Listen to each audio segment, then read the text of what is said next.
আসসালামু আলাইকুম।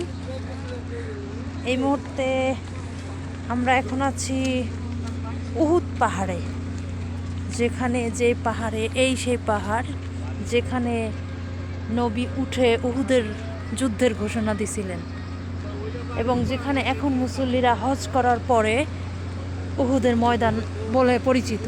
এখানে আসে এবং এই পাহাড়ে দোয়া করে 2 রাকাত নামাজের পরে। আল্লাহ আলহামদুলিল্লাহ দেখার সৌভাগ্য আমাকে দিছে, তাই আমি নিলাম একটু আপনাদেরকেও দেখাতে,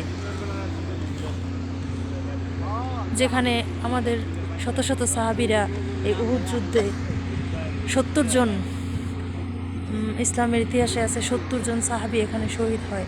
তার মধ্যে হযরত হামজা রাদিয়াল্লাহু তাআলা আনহু আরও অনেকে ছিল অন্যতম।